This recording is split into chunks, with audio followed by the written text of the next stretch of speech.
The champagne glass felt cold against Brianna's palm as she stood in the corner of the country club ballroom, watching Nathan charm another group of his law school colleagues.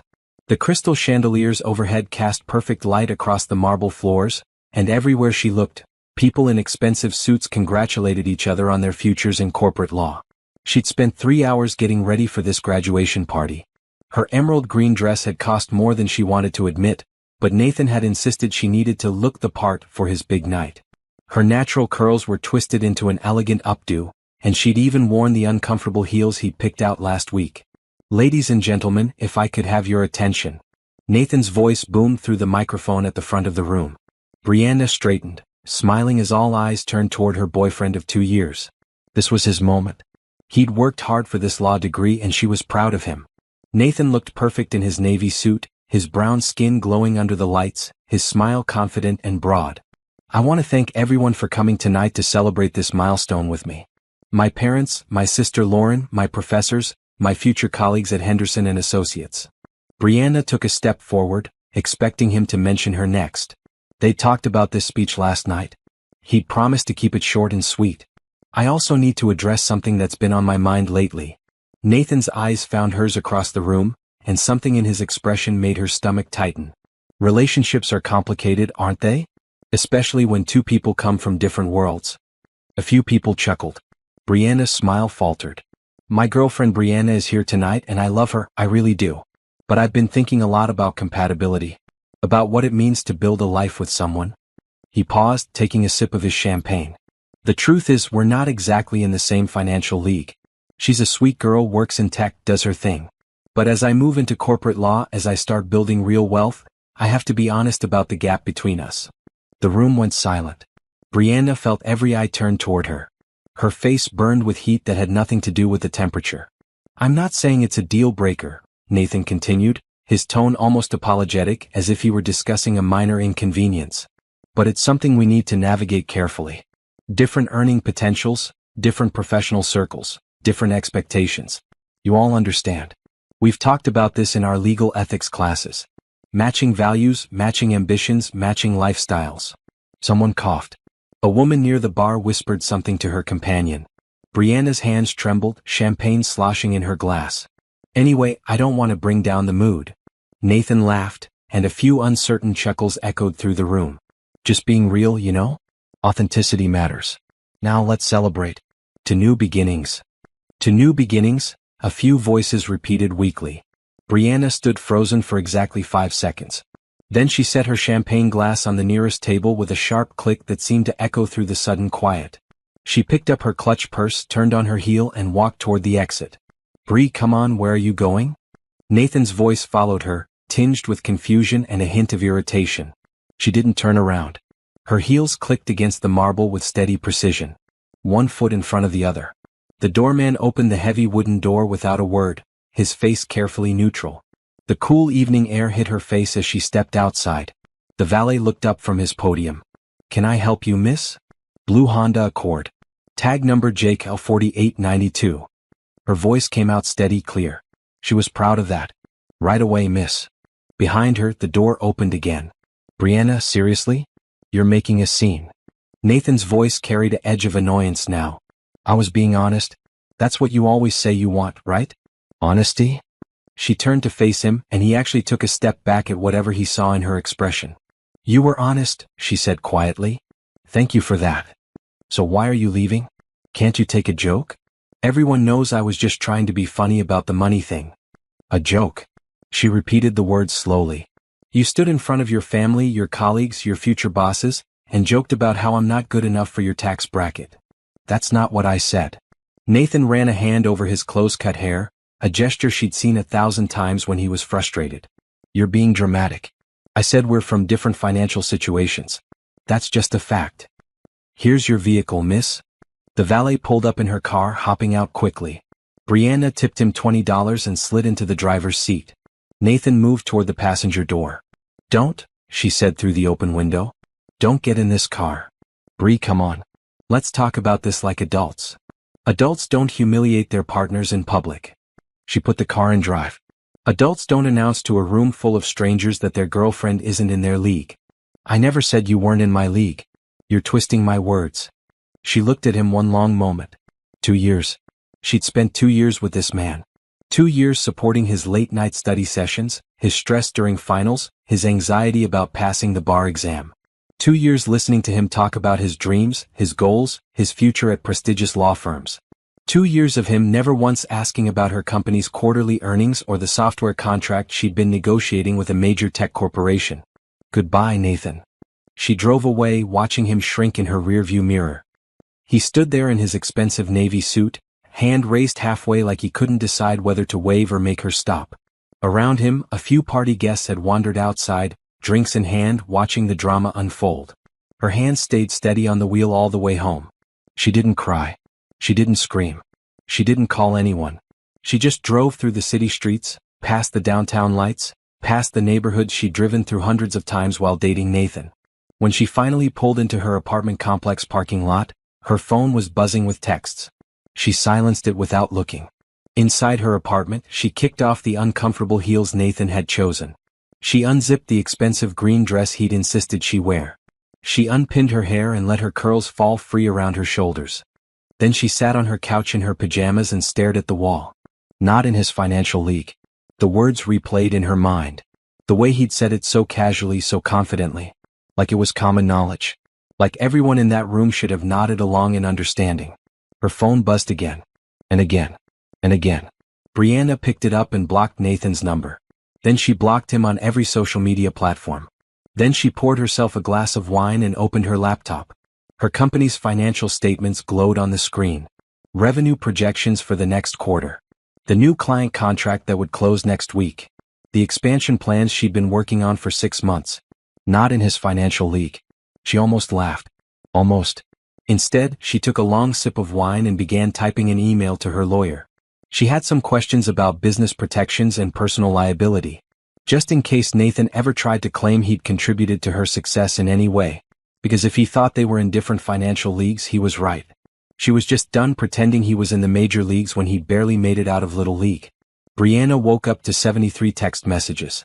She knew because her phone had died during the night, and when she plugged it in that morning, the notifications kept coming one after another like a digital assault. She deleted them without reading. Every single one. Then she made coffee, scrambled some eggs, and sat at her kitchen table in the Sunday morning silence. Her apartment felt different somehow. Lighter. Like someone had opened windows she hadn't realized were closed. Her phone rang. Nathan. Declined. It rang again immediately. Declined. The third time she turned it off completely. 2 hours later, someone knocked on her door. Brianna looked through the peephole and smiled for the first time in 12 hours. Zoe stood in the hallway holding a bag from their favorite breakfast spot and 2 large coffee cups. Her best friend since college wore sweatpants and a Howard University hoodie, her locks pulled back in a ponytail. I brought food and I'm not leaving until you tell me everything, Zoe announced as soon as Brianna opened the door.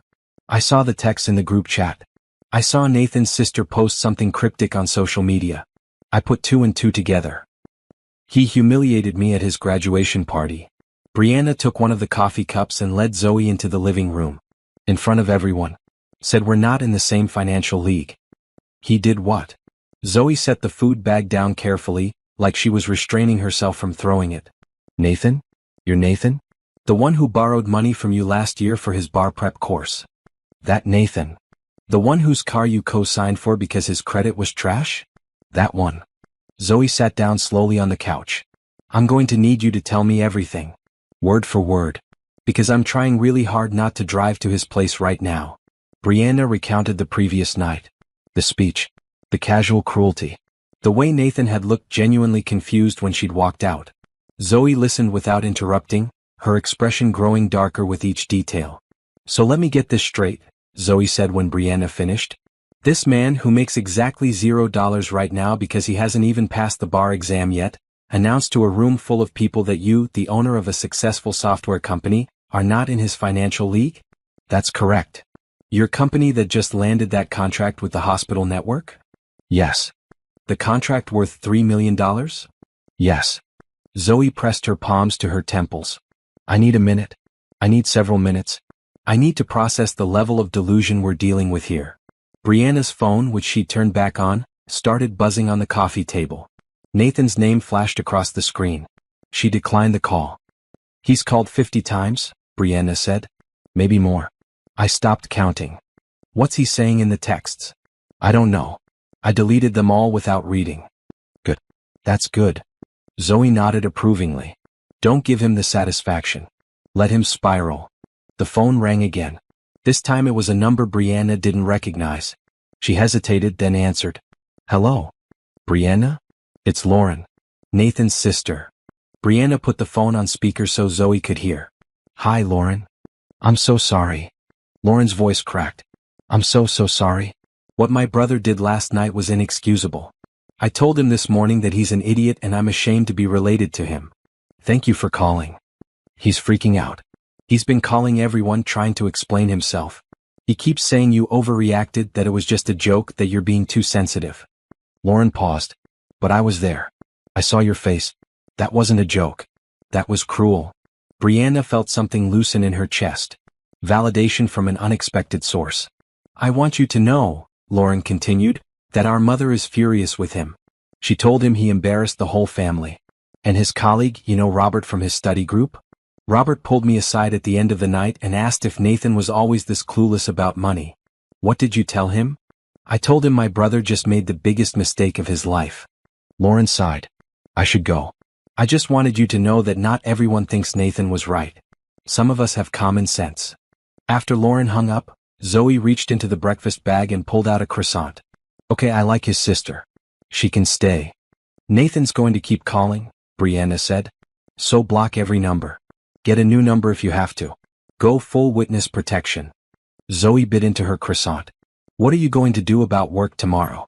Don't you have that presentation? The board meeting. Right. Brianna had almost forgotten. Tomorrow she was presenting the final details of the hospital network contract to her company's board of directors. It was the biggest deal her company had ever landed. You think Nathan knows about that contract? Zoe asked. I told him about it. A few months ago when I first started negotiating. He said something like, "That's nice, babe," and went back to studying for his exam. Zoe made a disgusted sound. Of course he did. He never paid attention to your work, did he? Brianna thought back over the past 2 years. Every time she tried to talk about her company, Nathan had found a way to redirect the conversation to his studies, his stress, his future career. She told herself he was just focused on finishing school. That once he graduated, things would balance out. No, she said quietly. He really didn't. You know what's funny? Zoe pulled up something on her phone. I'm looking at Nathan's social media right now. Last week he posted about needing to network with successful, ambitious people in his field. He shared an article about choosing partners who match your drive. Let me see that. Brianna took the phone. There it was, Nathan's post from 5 days ago, complete with hashtags about success and ambition and surrounding yourself with the right people. He was already setting this up, Zoe said. He was already planning to position himself as too good for you. Probably practicing for his new corporate law friends. Brianna's phone buzzed with a text from a number she didn't have saved. She opened it before she could stop herself. Bree, it's Nathan. I'm using Robert's phone because you blocked me. We need to talk. You completely misunderstood what I said last night. I was trying to be funny, trying to break the ice with some self-deprecating humor about us navigating different career paths. Everyone laughed. You're the only one who took it the wrong way. Call me. She showed the text to Zoe, who read it and shook her head. Self-deprecating humor? About your career being less than his? That's not self-deprecating. That's just regular deprecating. Of you. He really thinks I misunderstood. No, he thinks if he says you misunderstood enough times you'll start to believe it. It's gaslighting 101. Zoe handed the phone back. Don't respond. Don't give him an explanation. Don't give him closure. Just let him sit with what he did. They spent the rest of the day eating breakfast food and watching movies. Zoe stayed until evening, making sure Brianna ate dinner and didn't spend the whole day obsessing over her phone. After Zoe left, Brianna sat at her desk and opened her laptop. She had work to do for tomorrow's presentation.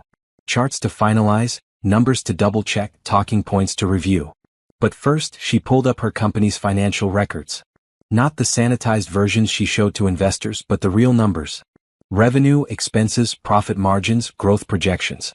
Her company, Tech Focus Solutions, had been profitable for 3 years. Last year's revenue had exceeded $2 million. This year, with the hospital contract, they'd hit $5 million easily. She thought about Nathan's student loans, his credit card debt, his car payment that she'd helped him qualify for, his rent that he'd been late on twice in the past year. Not in her financial league. She laughed out loud, alone in her apartment. Then she closed the financial records and opened her presentation for tomorrow. She had a contract to celebrate and a future to build. Nathan could figure out his own league. Monday morning arrived with headlines Brianna hadn't expected. Tech-focused Solutions secures major healthcare contract, read the banner on the business section of the city's largest newspaper. Below it, a photo of Brianna from last month's tech conference, smiling confidently in a royal blue blazer. Her phone started ringing at 7 in the morning. Her business partner, Jerome, called first. "Have you seen the coverage?" he asked, excitement clear in his voice. "We're front-page business news. Every tech blog in the region is picking up the story." "I'm looking at it now." Brianna scrolled through her laptop screen, coffee in hand.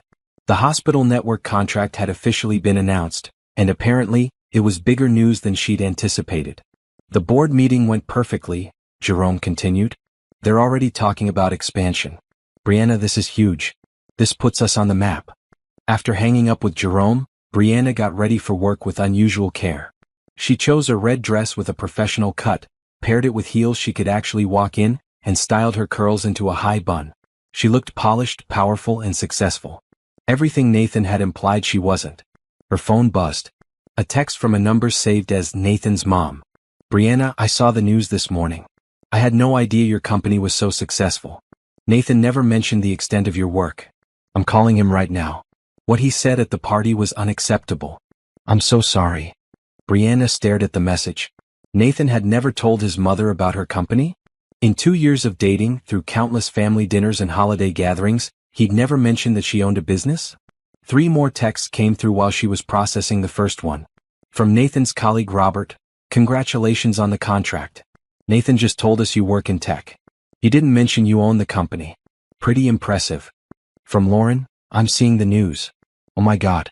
That's your company? Brianna, I'm so sorry. None of us knew."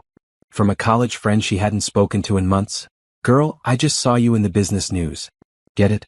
Always knew you'd do big things." By the time Brianna arrived at her office, a sleek space in the downtown tech district, her inbox had 200 new emails. Press requests, congratulations from colleagues, interview opportunities, networking invitations.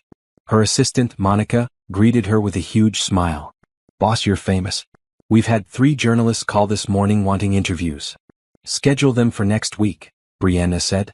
"Let's get through today first." The office buzzed with energy. Her 12 employees seemed to walk a little taller, their excitement about the company's new status palpable. This contract meant job security, growth opportunities, and validation for all their hard work. Around lunch, Jerome stopped by her office. "You okay? You seem distracted."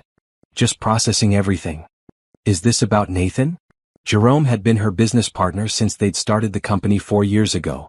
He knew about the breakup. Zoe had filled him in yesterday. "Partly. I'm just realizing how much he downplayed my success. To his family, his friends, everyone. They all thought I was some low-level tech worker." Jerome leaned against the doorframe. "That says more about him than you. Some people can't handle their partner being more successful. Sounds like Nathan was one of them." At 2 in the afternoon, Nathan called from yet another number. This time Brianna answered. "Stop calling me from different phones." "Bree, thank God. Listen, I saw the news. I didn't realize the hospital contract was that big. You should have told me it was such a major deal." She almost laughed. "I did tell you. Multiple times. You said, 'That's nice,' and changed the subject." "Well, I was stressed about exams. You know how it was." He paused. "Look, about Saturday night. I think we both said things we didn't mean.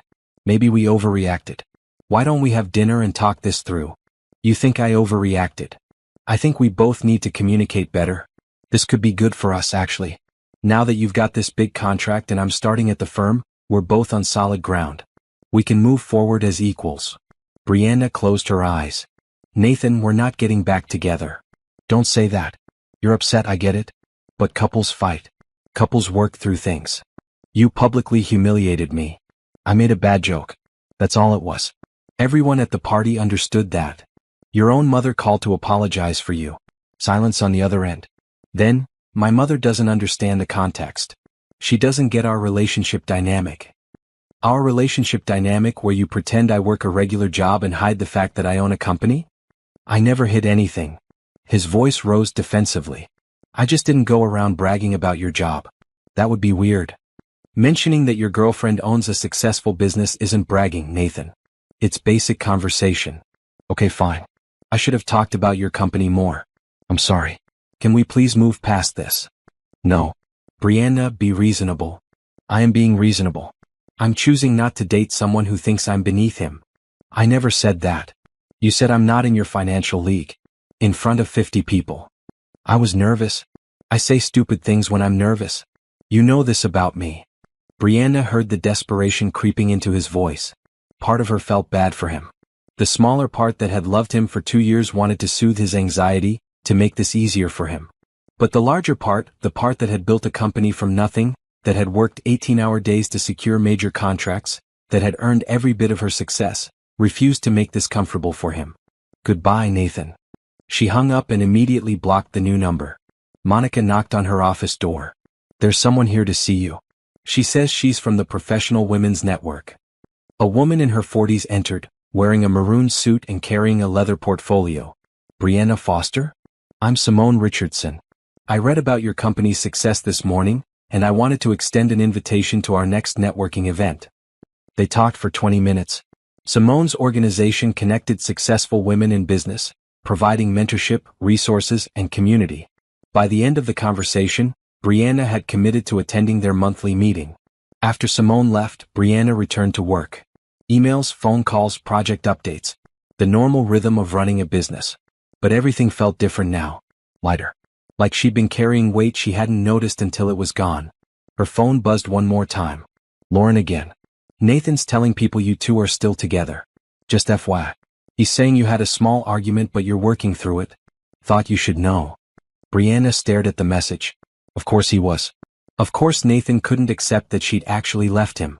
That she'd chosen her dignity over his comfort. She typed a response. Thanks for the heads up. I'll handle it. Then she called her lawyer. 3 weeks passed like a cleansing rain. Brianna threw herself into work with renewed focus. The hospital contract implementation required constant attention, and she welcomed the distraction. Every morning she arrived at the office before 8, and most evenings she didn't leave until 7. But unlike the exhaustion she'd felt while dating Nathan, this tiredness felt productive. She was building something real, something that belonged entirely to her. The Professional Women's Network meeting happened on a Thursday evening at an upscale restaurant downtown. Brianna wore a green blazer and arrived exactly on time, nervous energy making her palms sweat. Simone greeted her at the door with a warm smile. You made it. Come meet everyone. The room held about 30 women, ranging in age from late 20s to early 60s. Business owners, executives, doctors, lawyers, entrepreneurs. They mingled over wine and appetizers, their conversations filled with shop talk and genuine laughter. This is Brianna Foster, Simone announced to a small group near the bar. She just landed a major healthcare contract for her tech company. Tech Focus Solutions, a woman in a blue dress said. I read about that. Impressive work. They talked business for an hour. Real conversations about challenges, strategies, growth plans. Nobody asked about Brianna's relationship status or whether she was married. Nobody implied that her success was surprising or needed qualification. It was refreshing in a way she hadn't realized she needed. After the formal networking ended, Simone invited Brianna to join a smaller group for dinner. 6 women sat around a corner table, sharing stories and advice over pasta and salad. How long have you been running your company? Asked Teresa, a financial consultant with silver-streaked hair. 4 years. Started it right out of grad school with my business partner. That takes courage, another woman said. Most people go the safe corporate route. I thought about it, Brianna admitted. But I had ideas I wanted to implement. Working for someone else felt limiting. Simone raised her glass. To women who build their own tables instead of waiting for a seat at someone else's. They all clinked glasses and Brianna felt something inside her settle. This was her tribe. These women who understood ambition and hard work without apology. The next morning she arrived at her office to find 24 roses on her desk. No card. She knew immediately who'd sent them. Monica, can you remove these? Brianna asked her assistant. You don't want them? They're from my ex. I don't want them in my office. Monica scooped up the vase without another word. 20 minutes later, Brianna saw them in the break room with a note that said, "Free flowers, help yourself." At noon, Nathan himself appeared in her office lobby. "I'm sorry, sir, but you can't be here without an appointment," Monica said, standing between Nathan and the hallway to Brianna's office. "I'm here to see Brianna. I'm her boyfriend." "Ex-boyfriend," Monica corrected. "And she's not available." Brianna heard the commotion and came out of her office. Nathan stood in the lobby wearing a suit, holding another bouquet of flowers, looking simultaneously desperate and annoyed. "Nathan, you need to leave. We need to talk. You've been ignoring my messages." "I blocked you." "That's not ignoring. That's a clear statement. Can we please talk privately? Just 5 minutes." He glanced around at the employees who'd stopped working to watch the scene. "No. I have nothing to say to you. Brianna, I love you. I made a mistake. Can't you forgive me?" "I don't know, Nathan. Can you accept that I own a successful company?" He flinched. "That's not fair." "What's not fair is you showing up at my workplace after I've made it clear we're done. What's not fair is you telling people we're still together when I broke up with you. What's not fair is you spending 2 years pretending my career didn't matter. I never pretended that. You told everyone at your graduation party that I'm not in your financial league. You hid my success from your family. You called my business cute whenever I talked about it. So yes, Nathan, you absolutely pretended my career didn't matter." His jaw tightened. "So that's it? 2 years together and you're just done?" "I'm done being with someone who diminishes me." "Yes. This is about ego. You can't handle that I'm going to be making good money now." Brianna almost laughed at the absurdity. "My company made $2 million in revenue last year. This year we'll hit $5 million. Your starting salary at your law firm is what, $80,000? The number hung in the air between them. Nathan's face flushed. "It's not about the money," he said quietly. "You're right. It's about respect. And you don't respect me." "I do respect you." "Then please respect my decision and leave my office. Don't come back. Don't send flowers. Don't call from different numbers. We're done, Nathan. Accept it." He stood there for a long moment, flowers drooping in his hands. Then he set the bouquet on Monica's desk and walked out without another word. After he left, the office slowly returned to normal. Employees went back to their computers. Monica threw the second bouquet in the trash without asking. Brianna returned to her office and sat at her desk, heart pounding. Standing up to Nathan felt good. Necessary. But also exhausting. Her phone rang. An unknown number. She almost didn't answer, but something made her pick up. "Is this Brianna Foster?" "Yes. This is Amanda Chin from the State Bar Association. I'm calling regarding Nathan Williams. He listed you as a reference on his character and fitness application for bar admission." Brianna closed her eyes. Of course he had. "I'd like to withdraw as a reference, please." "May I ask why?" "We recently ended our relationship, and I don't feel comfortable providing a reference under these circumstances." "I understand. I'll update his file. Thank you for your time." After hanging up, Brianna pulled up her email and composed a message to her lawyer. "Nathan appeared at my office today. I asked him to leave and not return. I want to document this in case we need to pursue a restraining order. Please advise on next steps." Her lawyer, Patricia, responded within an hour. "Document everything. Save all texts, emails, and record any attempts at contact. If he shows up at your workplace or home again, call me immediately." The rest of the week passed without incident. No flowers. No calls. No surprise visits. Brianna started to relax, to believe that maybe Nathan had finally accepted reality. Friday evening, she met Zoe for dinner at their favorite restaurant. "How are you doing?" Zoe asked once they'd ordered. "Really? Better. Stronger. I joined that women's networking group. It's been good." "And Nathan?" "He showed up at my office earlier this week. I had to tell him to leave." Zoe's expression darkened. "Are you serious? What did he say?" "The usual. That he loves me, that he made a mistake, that we should work it out. Then he got upset when I pointed out the reality of our financial situations. His ego is so fragile." Zoe shook her head. "You know his friends have been posting about him on social media, right? What are they saying?" Zoe pulled out her phone and showed Brianna a post from Robert, Nathan's law school friend. "Big congratulations to my boy Nathan on passing the bar. Although between you and me he needs to work on his people skills. Still can't believe what happened at his graduation party. Brianna read through the comments. Several people agreed that Nathan had messed up big time with his speech. Someone else commented, "Imagine being dumb enough to humiliate your girlfriend who owns $1 million company." People noticed, Zoe said. "You weren't the only one who thought he was out of line. That's validating actually. He kept saying I was overreacting. Classic gaslighting. But reality is catching up with him." Zoe took a sip of her wine. "How's work? Still busy?" "Always. But good busy. We're hiring 2 new developers next month. The hospital contract is performing well. Jerome and I are talking about opening a second office." "Look at you, business mogul." Zoe grinned. Nathan really fumbled this one. They spent the rest of dinner talking about Zoe's job hunt, her latest dating disaster, and their plans for the upcoming weekend. Normal friend conversation. The kind Brianna realized she'd been missing while dating Nathan, who'd always dominated conversations with his own stress and problems. When she got home that night, Brianna found an envelope taped to her apartment door. Inside, a handwritten note on expensive stationery. "Brianna, I understand you're angry. I accept that. But we had something special and I don't believe you really want to throw it away over one bad moment. I'm willing to do whatever it takes to prove I value you. Give me a chance to make this right. Nathan."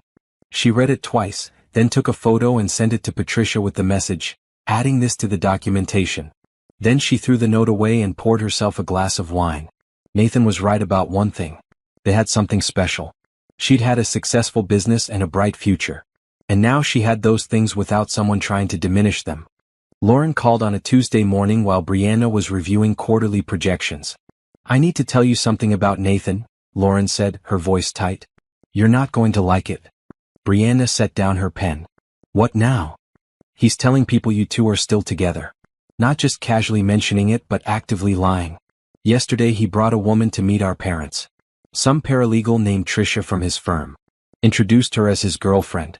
But then later, I heard him on the phone telling someone that you and he were taking a break, but would be back together soon. He's dating someone new and still claiming we're together? It gets worse." Lauren took a breath. "I did some digging. Asked some questions. Brianna, Trisha isn't new. Nathan's been seeing her since at least March. Maybe longer." The words landed like stones. March. That was 4 months ago. While Nathan had been stressed about exams, while Brianna had been supporting him through his bar prep, while he'd been claiming to love her, he'd been with someone else. "Are you sure?" Brianna asked. One of his law school friends confirmed it. Apparently, it was an open secret in their study group. "I'm so sorry. I didn't know until now." After hanging up, Brianna sat in silence. She wasn't heartbroken. That surprised her. She felt angry, yes, and betrayed. But not devastated. Not like she'd expected to feel upon learning her boyfriend had cheated. Maybe because he wasn't really her boyfriend anymore. Maybe because some part of her had already let go. Her phone buzzed with a text from an unknown number. "Hi Brianna, this is Trisha. I think we should talk. Woman to woman. Nathan said you two were broken up when we started seeing each other, but I'm getting different information from other people. Can we meet for coffee?" Brianna stared at the message. Then she typed a response. "I have no interest in meeting with you. Nathan and I broke up 3 weeks ago after he publicly humiliated me at his graduation party. What he told you about our relationship is between you and him. Don't contact me again." She blocked the number immediately. 2 hours later, Nathan called from yet another phone. "Trisha said you were rude to her. I told her not to contact me." "That's not rude. That's a boundary." She was trying to be mature about this situation. "There is no situation, Nathan. You and I are done. Who you date now is none of my business." "See, that's the thing. I'm not really dating Trisha. Not seriously. It's casual. I don't care. You should care. Because I'm still in love with you, Bri. Trisha was just a distraction while you were always busy with work. But now I realize that was a mistake. I want us to work this out." Brianna felt her temper rise. "You cheated on me." "I didn't cheat. We were having problems." "No, Nathan. You were having problems. With my success, with your insecurity, with your inability to respect me. I was fine. I was supporting you, working hard, building a life. While you were sleeping with someone else. That's not fair. You're making me sound terrible. You are terrible. You stood in front of a room full of people and announced that I wasn't good enough for you. Then I find out you've been cheating for months. What part of that makes you not terrible?" Silence. Then, "My firm is asking questions about you." "Excuse me?" Henderson and Associates. They've seen the news about your company. They're asking why I never mentioned dating a successful entrepreneur. It's making me look bad. Brianna almost laughed. So now you're concerned about my success? Now that it's affecting your reputation? It's not like that. I'm just saying it would help both of us if we presented a united front. If we showed everyone we're still together and supporting each other's careers. You want me to pretend we're together so you look better at your job. I want us to actually be together. But if you need time, I understand. We can just let people think we're still dating for a while. It benefits you too. Having a lawyer boyfriend looks good for business. Nathan. Brianna spoke slowly, clearly. I would rather be single forever than pretend to date you for appearances. We are done. Completely. Finally. Forever. You're going to regret this. Is that a threat? It's reality. You think you're so successful now, but wait until you need legal advice. Wait until your company faces a lawsuit or a contract dispute. You'll wish you had a lawyer in your corner. I have 3 lawyers on retainer. I don't need you. She hung up and immediately called Patricia. Nathan just implied he might cause legal problems for my company if I don't get back together with him. Can we pursue a restraining order now? Patricia sighed. Probably not yet. Implications aren't enough. But document it. Record any future calls if your state allows single-party consent. If he makes any explicit threats, call me immediately. That evening, Brianna attended the monthly Professional Women's Network dinner. She arrived feeling drained, but the energy in the room lifted her spirits. Simone approached with another woman. Brianna, this is Judge Patricia Monroe. She handles business litigation cases. They shook hands and Judge Monroe smiled warmly. I've heard good things about your company. How are you handling the growth? Taking it one day at a time, Brianna admitted. Right now I'm dealing with some personal issues that are bleeding into professional ones. Ex-boyfriend? Judge Monroe asked knowingly. How did you guess? 20 years on the bench. I've seen every variation of man who can't handle his partner's success. She handed Brianna her card. If you need advice, legal or otherwise, call me. We women need to support each other. By the end of the evening, Brianna had 3 new business contacts, 2 mentorship offers, and a standing invitation to a monthly book club focused on women entrepreneurs. She drove home feeling fortified. Nathan could scheme all he wanted. She had an entire network of successful women in her corner. Friday morning, Jerome stopped by her office with coffee and a concerned expression. We got a weird call yesterday. Someone from Henderson and Associates asking about our business structure and whether we have any outstanding legal issues. Nathan's firm? Yeah. The guy said he was doing background research for a potential client, but it felt off. Like he was fishing for problems. Brianna closed her eyes. Nathan's trying to cause trouble. Can he do that? Isn't that some kind of ethics violation? Probably. But proving it would be difficult. She pulled out her phone and texted Patricia. Nathan's firm is calling my company asking about legal issues. Is this harassment? Patricia responded within minutes. Potentially. Could also be legitimate due diligence if they have a client interested in your company. But combined with his other behavior, it establishes a pattern. Start keeping a detailed log of every contact. The rest of the day, Brianna worked on creating a comprehensive timeline. Every text Nathan had sent. Every call. Every appearance at her office or apartment. Every lie he'd told about their relationship status. Every attempt at manipulation. By evening, she had a document 15 pages long. She sent it to Patricia with a note. Complete record of Nathan's behavior since the breakup. Let me know if this is enough for a restraining order. Her phone rang an hour later. Nathan's mother. Brianna, I owe you an apology. Not just for my son's behavior at the party, but for not seeing what was really happening. Lauren told me about Trisha. About the lies Nathan's been telling. I'm appalled. Thank you for calling. I want you to know that his father and I have told him he's not welcome at family events until he gets himself together. We didn't raise him to treat women this way. After the call, Brianna felt something shift. Nathan's own family was turning against him. His firm was asking questions about his judgment. His lies were unraveling. She wasn't fighting this battle alone. Her success had built her a foundation strong enough to withstand Nathan's desperation. And that foundation was only getting stronger. The article appeared on a Thursday morning in the city's premier business magazine. Women Making Waves. Local Entrepreneurs Changing the Tech Landscape. Brianna's company was featured prominently, with a full-page photo of her in the sleek office lobby and a detailed profile of Tech Focus Solutions' growth trajectory. The journalist had done thorough research, interviewing clients, employees, and industry experts. But it was one paragraph near the end that caused Brianna's phone to explode with messages. When asked about her personal life, Foster mentioned recently ending a long-term relationship with a partner who failed to appreciate her accomplishments. "I realized I was making myself smaller to make someone else comfortable," Foster said. "That's not something I'm willing to do anymore." Brianna hadn't named Nathan. She'd been careful about that. But apparently Nathan's colleagues at Henderson and Associates were smart enough to connect the dots. By noon, Lauren had texted, "Nathan is losing his mind. Everyone at his firm has seen the article. They're asking questions." Zoe sent a screenshot of Nathan's social media, where he'd posted a long, defensive rant about how some people twist private moments into public narratives, and how success doesn't give anyone the right to destroy someone's reputation. Jerome knocked on Brianna's office door. "Have you seen Nathan's post?" "Unfortunately, yes. He's making himself look worse.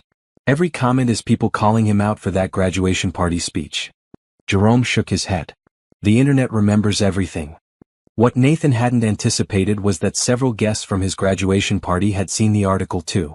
One of them, a woman named Denise who worked at Henderson and Associates, had commented on Nathan's post, "Maybe if you hadn't publicly humiliated your girlfriend at your party, she wouldn't have anything negative to say. Just a thought." The comment had over 300 likes. At 2 in the afternoon, Tricia sent a message from a new number. "I just read the article. Nathan told me you two had a mutual breakup because of work schedules. He said you wanted different things. He never mentioned humiliating you publicly. I feel like an idiot. I'm sorry." Brianna read the message twice. She felt bad for Tricia actually.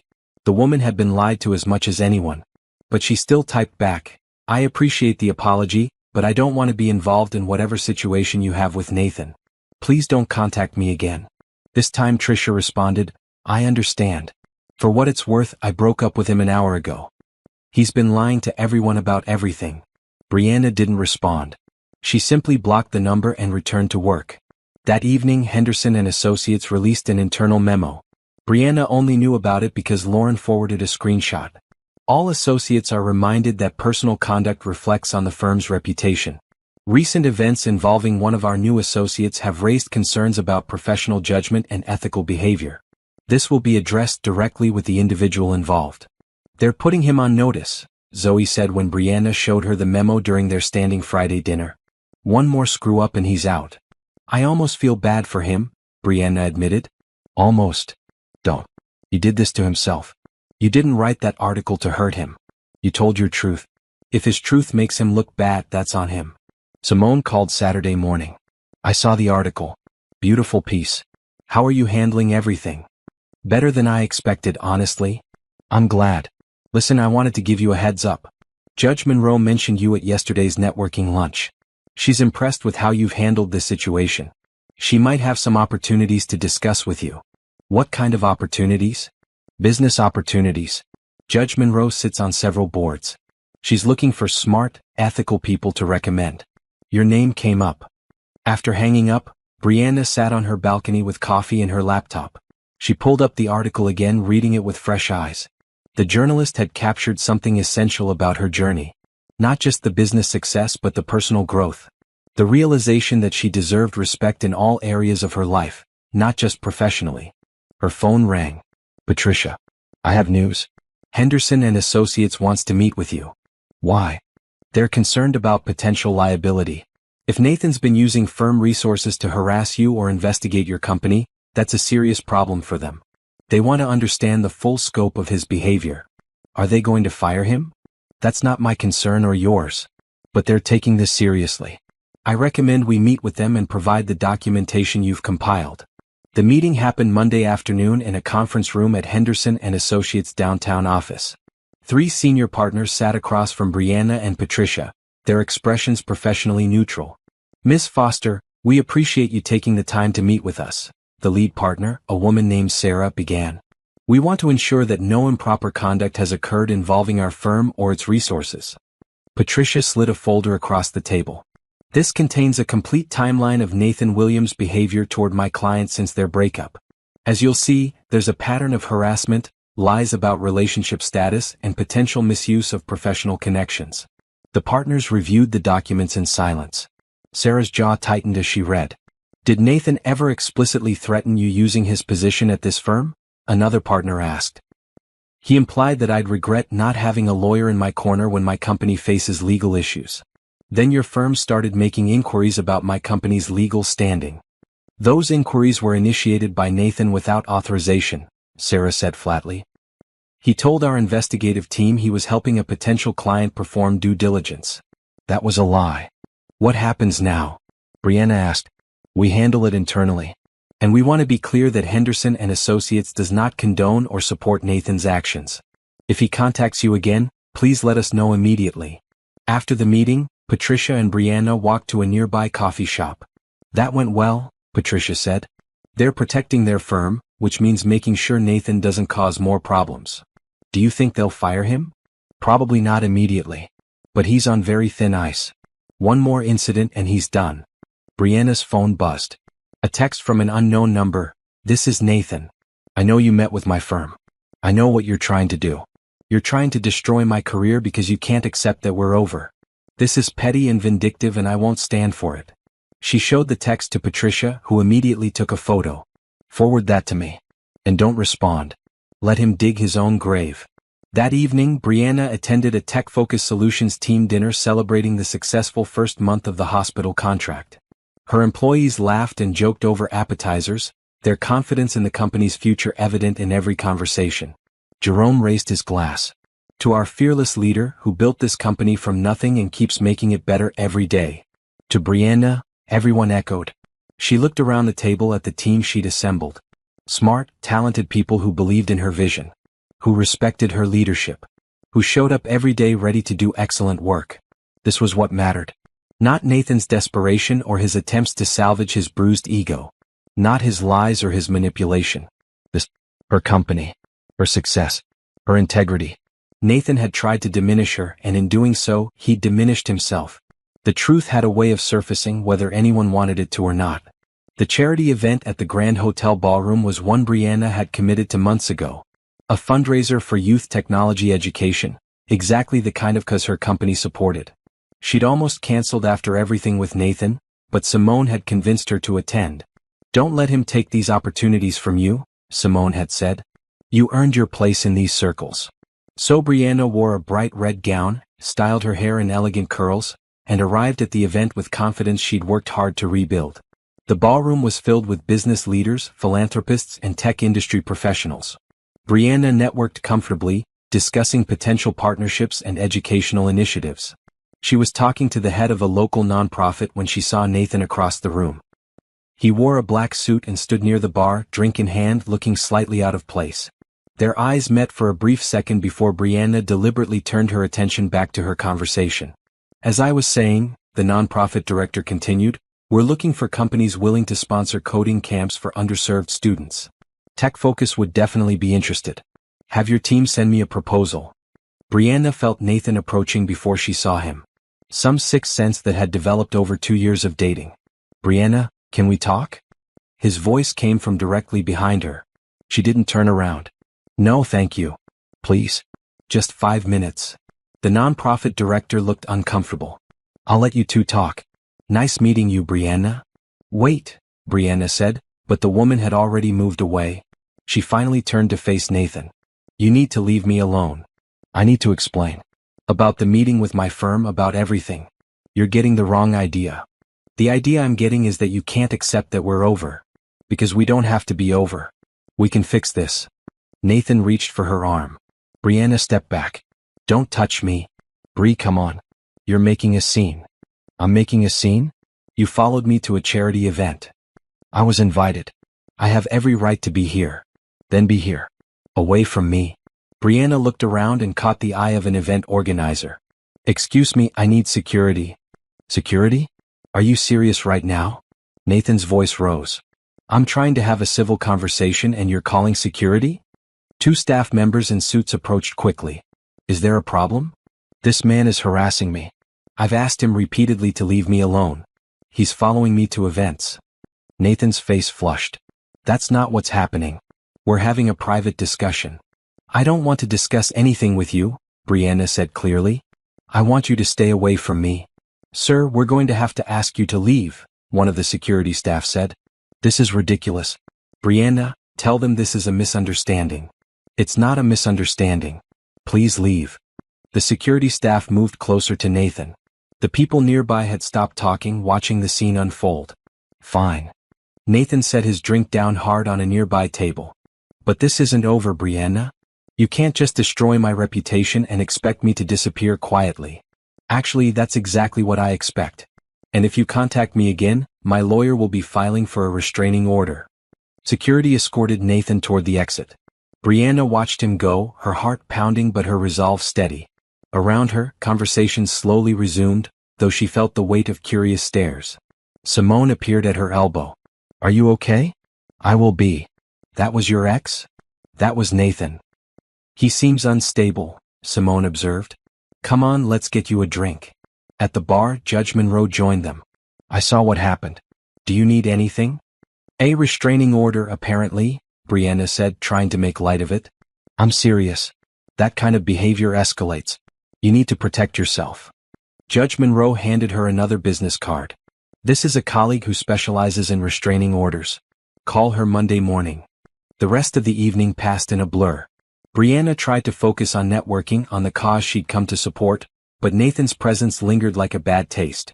When she finally got home around 11, she found Nathan sitting in his car outside her apartment building. Brianna pulled into her parking spot, locked her doors and called the police. "I need to report someone waiting outside my apartment. We have a history of harassment and I've asked him repeatedly to stay away." The police arrived within 15 minutes. Brianna watched from her car as they approached Nathan's vehicle. She couldn't hear the conversation, but she saw Nathan's animated gestures, his obvious frustration. Eventually, one officer walked over to her car. She rolled down the window. "He says he just wants to talk to you. Says you two have a misunderstanding." "There's no misunderstanding. I broke up with him 5 weeks ago. He's been harassing me since then. Tonight he showed up at an event where I was working. Now he's waiting outside my home." "Has he made any threats?" "Not explicit ones. But the pattern of behavior is threatening in itself." The officer nodded. "We're going to tell him to leave. I recommend you file for a restraining order first thing Monday morning. We'll note this call in our records in case you need documentation." After Nathan drove away and the police left, Brianna finally went up to her apartment. She locked the door, checked all the windows and sat on her couch with her phone in her hand. She called Patricia, not caring that it was nearly midnight. "Nathan showed up at a charity event tonight. Then he was waiting outside my apartment. The police came and made him leave. I'll prepare the restraining order paperwork tonight. We'll file first thing Monday." Patricia's voice was calm, professional. "Are you safe now?" "Yes. He's gone." "Good. Document everything that happened tonight. Write down every word you remember from both interactions. Time, place, witnesses." After hanging up, Brianna pulled out her laptop and began typing. The charity event. Nathan's approach. His refusal to accept her boundaries. His words at the end, "This isn't over." Then the detail of finding him outside her home. His presence in the parking lot.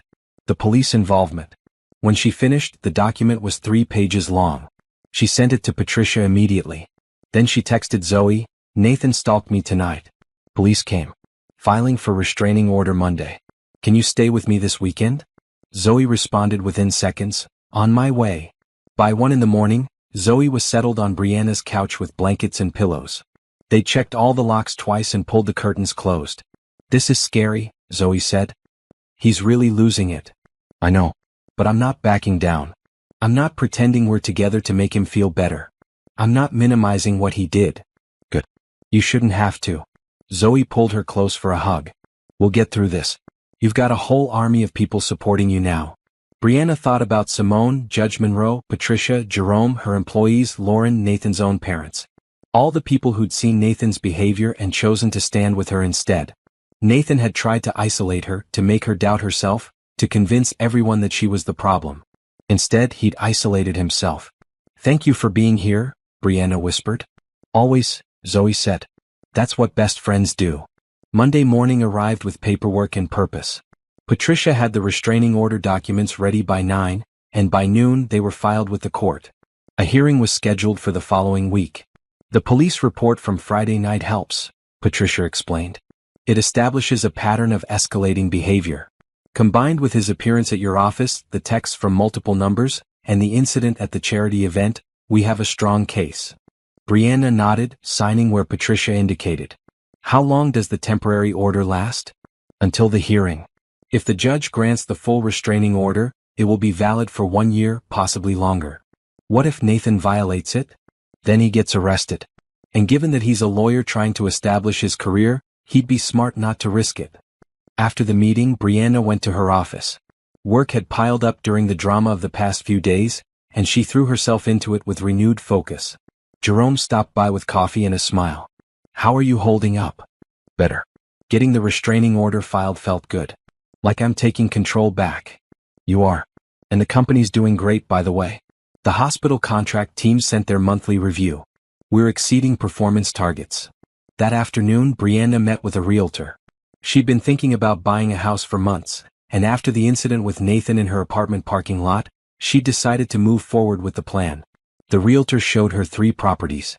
The third one, a modern townhouse with large windows and a small backyard, felt immediately right. I'll make an offer, Brianna said. 2 days later, her offer was accepted. The townhouse would be hers in 30 days. Thursday evening was the Professional Women's Network dinner. Brianna arrived to find Simone and several other women already seated at their usual table. How are you doing? Simone asked after they'd ordered. We heard about the restraining order. It's in process. Hearing next week. Good. You deserve to feel safe. A woman named Angela, a doctor who specialized in emergency medicine, leaned forward. I see this stuff all the time in the ER. Men who can't handle rejection. It's terrifying how common it is. The legal system doesn't always take it seriously until something violent happens, Judge Monroe added. But judges are getting better about recognizing patterns of harassment. Teresa, the financial consultant, raised her glass. To Brianna for standing her ground and not letting anyone minimize her boundaries. They all clinked glasses. The solidarity felt powerful, necessary. I have news, Simone announced. Brianna, I talked to some board members at the Tech Innovation Council. They want to invite you to join. It's a pretty prestigious group. Really? Brianna felt her face warm with pleasure. I'd be honored. Your company's success speaks for itself. Plus, we need more young women entrepreneurs in leadership positions. After dinner, Brianna drove home feeling lighter than she had in weeks. She was building something new. Not just professionally but personally. A network of strong, supportive women. A home that would be entirely hers. A life without Nathan's shadow. Friday brought the restraining order hearing. Brianna sat in the courtroom with Patricia, nervous but prepared. Nathan arrived with his own lawyer, looking haggard and frustrated. The judge, a stern woman in her 60s, reviewed the documentation. Police reports. Text message logs. Witness statements from the charity event. Mr. Williams, you have a pattern of concerning behavior, the judge said. Approaching Miss Foster at her workplace despite being asked to leave. Attending an event you knew she'd be at. Waiting outside her home. This goes beyond trying to reconcile a relationship. This is harassment. Your Honor, I was just trying to have a conversation, Nathan protested. We were together for 2 years. I thought if I could just explain. You thought wrong. Miss Foster has made her position clear. She doesn't want contact with you. That should have been the end of it. The judge granted the full restraining order. Nathan was required to stay at least 500 feet away from Brianna, her home, and her workplace. No contact of any kind was permitted. If you violate this order, Mr. Williams, you will be arrested. Do you understand? Yes, Your Honor, Nathan said quietly. Walking out of the courthouse, Brianna felt like she could breathe properly for the first time in weeks. That went as well as we could have hoped, Patricia said. The order is solid. If he contacts you now, call the police immediately. That evening, Zoe came over with takeout and champagne. They sat on Brianna's balcony, watching the sunset over the city. To new beginnings, Zoe said, raising her glass. To new beginnings. How does it feel? Knowing he can't contact you? Safe. For the first time since the breakup, I feel actually safe. You deserve that. You deserve all good things. Zoe took a sip of champagne. Have you thought about dating again? Not yet. I'm focusing on me right now. The business. The new house. Building friendships that actually support me. That's healthy. Although when you do start dating again, your standards are going to be through the roof. Brianna laughed. Good. They should be. The next 2 weeks passed peacefully. No texts from Nathan. No surprise appearances. No manipulation attempts. The restraining order was working. Brianna closed on her new townhouse and spent a weekend moving in with help from Zoe, Jerome, and her brother who flew in from Atlanta. The place felt bright and clean, entirely hers. She hung photos on the walls, arranged furniture the way she liked it, created a home office that looked out over the small backyard. Everything in its place. Everything chosen by her, for her. Tech Focus Solutions hired 2 new developers and began preliminary work on a second major contract. The board approved Brianna's expansion plans. Her income for the year would exceed her projections by 40%. At the monthly Professional Women's Network dinner, Brianna was officially welcomed to the Tech Innovation Council. She met the other members, all successful professionals who treated her as an equal and valued her insights. "Your company's approach to healthcare technology is innovative," one council member said. "Have you considered applying for the state innovation grant?" "I hadn't, but I will now." Simone smiled at her from across the table. "See? This is what happens when you surround yourself with people who support your success instead of feeling threatened by it." One evening, while working late at her office, Brianna received an email from Henderson and Associates. She opened it cautiously. "Miss Foster, we wanted to inform you that Nathan Williams is no longer employed with our firm. This decision was made after a review of his conduct and professional judgment. We apologize for any distress his behavior may have caused. If you have any concerns about ongoing issues, please don't hesitate to contact our senior partners." Brianna forwarded the email to Patricia, then called Zoe. "They fired him," she said when Zoe answered. "Nathan's firm?" "Yes. I just got an email. He's done." "Good. He deserved it." Zoe paused. "How do you feel about it?" "Relieved mostly. He can't use his position at that firm to cause more problems. And honestly, maybe this will be the wake-up call he needs. Or not. Some people never learn." "True. But either way, it's not my problem anymore." That night, lying in bed in her new house, Brianna realized she hadn't thought about Nathan all day until that email. Hadn't checked her phone anxiously. Hadn't looked over her shoulder in parking lots. She was moving on. Actually, genuinely moving on. And it felt good. The tech conference at the convention center downtown was one Brianna had been looking forward to for months. Tech Focus Solutions had a booth in the exhibition hall, and she'd prepared a presentation on integrating healthcare technology with patient data security. She arrived early to set up the booth, greeting her team members who'd volunteered to help staff it throughout the 3-day event. The convention center buzzed with energy as hundreds of tech professionals began filtering in. Brianna's presentation was scheduled for 2 in the afternoon. By 1:30, the conference room was filling up. She reviewed her slides one last time, made sure her notes were organized, and waited for the moderator's introduction. She was halfway through her presentation, discussing encryption protocols, when she saw Nathan enter through the back door of the conference room. Her voice faltered for a split second.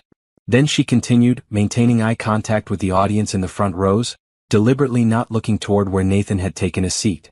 She finished the presentation to solid applause. The Q&A session ran over by 10 minutes because of the audience's engaged questions. When it finally ended, Brianna gathered her materials quickly, hoping to exit before Nathan could approach. Too late. He was waiting by the door as attendees filed out. "Brianna, that was a great presentation," he said, as if they were casual acquaintances instead of 2 people separated by a restraining order. "Can we talk for a minute? You're violating a court order by being this close to me. I'm attending a public conference. I have a right to be here. You have a right to be at the conference. You don't have a right to approach me." Brianna looked around for security, but the hallway was crowded with conference attendees. "I just need 5 minutes. Please. I'm not trying to harass you. I need to apologize. Properly. You've had 2 months to apologize. You chose harassment instead." Nathan moved closer and Brianna instinctively stepped back. "I know I messed up. I know I handled everything wrong. But losing you, losing my job, losing everything has made me realize what I had. What you had was someone you didn't appreciate. Now you don't have that anymore. That's how consequences work. Bri, please. I'm in therapy now. I'm working on myself. I understand that I was insecure about your success. I understand that I tried to make myself feel bigger by making you feel smaller. That's very insightful. Tell your therapist. Don't tell me." Brianna started walking toward the main exhibition hall. Nathan followed. "Just hear me out. I'm not asking you to take me back. I'm asking you to give me a chance to make amends. Making amends means leaving me alone, Nathan.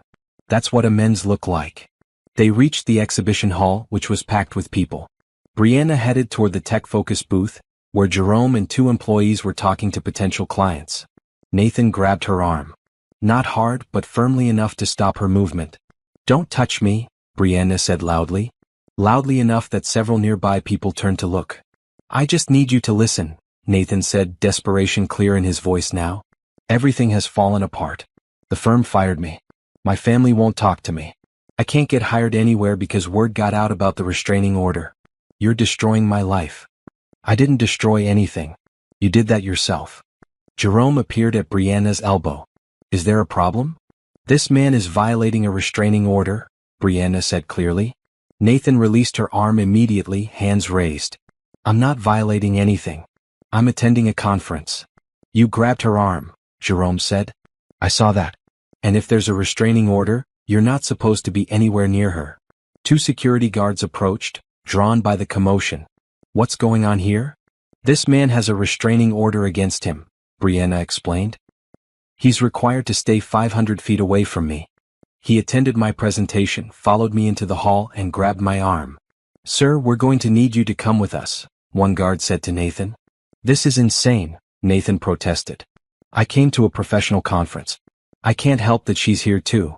You absolutely can help following her and touching her, the guard said. Let's go. As the guards escorted Nathan away, he turned back to Brianna. This isn't fair. You can't just ruin my entire life because I made one mistake at a party. One mistake. Brianna's voice rose with disbelief. You've made dozens of mistakes. You cheated on me. You lied about our relationship. You harassed me at my workplace. You stalked me at charity events. You waited outside my home. Every single choice you made after that party was another mistake. This isn't about one bad moment, Nathan. This is about a pattern of terrible decisions. I loved you, he said, and suddenly he sounded broken. Genuinely, deeply broken. I know I didn't show it right. I know I was insecure and stupid. But I did love you and I threw it away and now I have nothing. For a moment, Brianna felt a flicker of sympathy. Then she remembered the humiliation at his graduation party. The lies. The manipulation. The fear she'd felt when he showed up outside her apartment. You had everything, she said quietly. A girlfriend who supported you. A job at a prestigious firm. A family who loved you. You destroyed all of that because you couldn't handle me being successful. That's not my fault, Nathan. That's yours. The security guards led him away. Brianna watched until they disappeared through the exit doors, then turned to Jerome. You okay? He asked. I will be. She pulled out her phone and called the police to report the restraining order violation. Then she called Patricia. Nathan showed up at my conference presentation and violated the restraining order. Security has him. The police are on their way. Good. Let them arrest him. This needs to stop.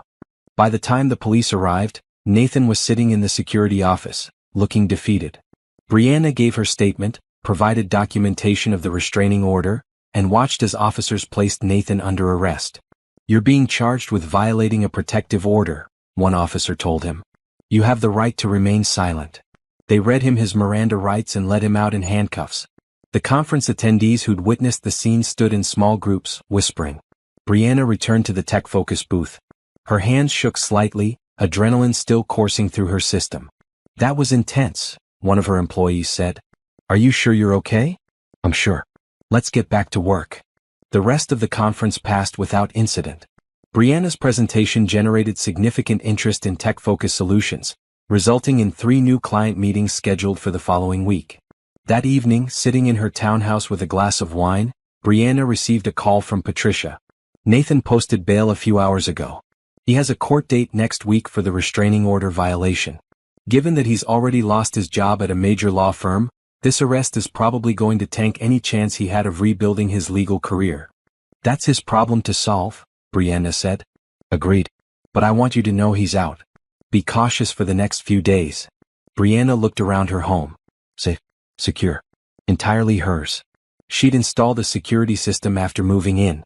She had friends checking on her regularly. She had legal protection and professional success.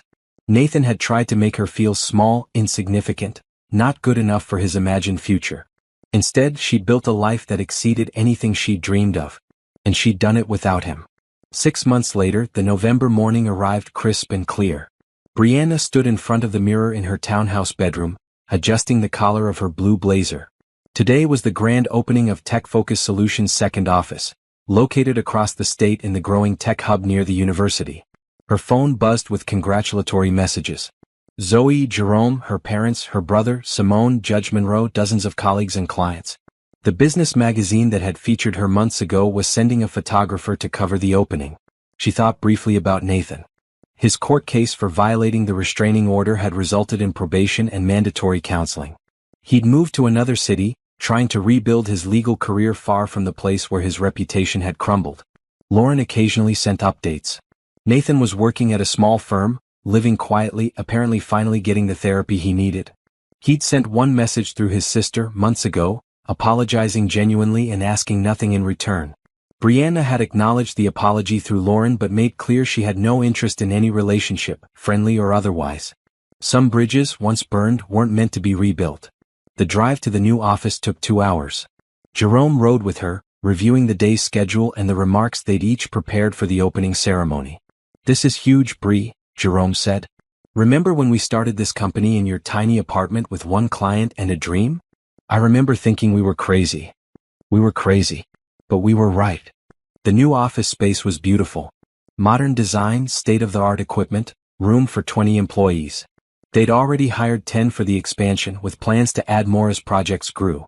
Local business leaders attended the opening, along with university representatives interested in partnering with Tech Focus for research initiatives. Brianna gave a speech about innovation, community, and the importance of creating opportunities for young people in technology. After the formal ceremony, she mingled with guests, shaking hands and exchanging business cards. Simone had driven up for the event, along with several other women from the Professional Women's Network. "You should be proud," Simone said. "This is incredible growth in such a short time. I couldn't have done it without people like you supporting me. That's what community is for. We lift each other up." Around 3 in the afternoon, during a lull in the festivities, a man approached Brianna. He was tall, carried a portfolio and had kind eyes. "Miss Foster? I'm Cameron Brooks. I'm an architect working on the university's new technology center. I was hoping to get your thoughts on designing spaces that work well for tech companies." They talked for 20 minutes about workspace design, collaboration needs, and the balance between open floor plans and private focus areas. Cameron listened thoughtfully, taking notes, asking intelligent questions. "Would you be willing to consult on the project?" he asked. "We're still in early planning stages, but input from someone actually running a successful tech company would be valuable." "I'd be interested. Have your team send me more details." "Great. And if you're ever back in town, maybe we could grab coffee? I'd love to learn more about how you built your company." Brianna smiled. "Coffee sounds good." After Cameron left, Zoe materialized at Brianna's side. "Who was that? And why are you smiling like that?" "An architect. He wants consulting advice on a project." "Wow. And the smile. He seems nice, professional, respectful, and cute." "Don't forget cute." Brianna laughed. "Maybe I'm ready to consider dating again. Eventually. When the time is right." "Good. Because you deserve someone who appreciates how amazing you are." The grand opening wound down as evening approached. Employees began packing up. Guests departed with thanks and promises to stay in touch. Jerome and Brianna stayed late, walking through the empty office space, marveling at what they'd built. "I'm proud of us," Jerome said. "We took a risk and it paid off. We took a lot of risks, and we worked really hard." "You worked really hard. This expansion was mostly your vision." Brianna looked around the office. Clean desks waiting for tomorrow's work. Computers ready to solve problems. Space for dreams to become reality. She thought about the woman she'd been at Nathan's graduation party. Shrinking herself to fit his comfort zone. Accepting his dismissiveness. Believing, somewhere deep down, that maybe he was right about their different leagues. That woman seemed like a stranger now. "I'm glad everything happened the way it did," Brianna said. "I mean, I wish Nathan had been a better person. I wish I hadn't wasted 2 years. But going through all that, standing up for myself, refusing to accept less than I deserved. It changed me. Made me stronger. You were always strong. You just remembered it." They locked up the office and drove back toward the city. Brianna's phone showed several missed calls from business contacts, emails about new opportunities, and a text from Cameron thanking her for her insights and suggesting they connect next week. When she finally got home to her townhouse, she poured a glass of wine and sat on her back patio. The November air was cool but not cold. Stars were beginning to appear in the darkening sky. Her life looked nothing like she'd imagined it 6 months ago. Nathan was gone. His attempts to minimize her success had backfired spectacularly. His career had suffered while hers had flourished. But more importantly, she'd found her voice. Her confidence. Her absolute certainty that she deserved respect, support, and appreciation in every relationship, professional and personal. Tech-focused solutions was exceeding projections. The hospital contract continued to perform well.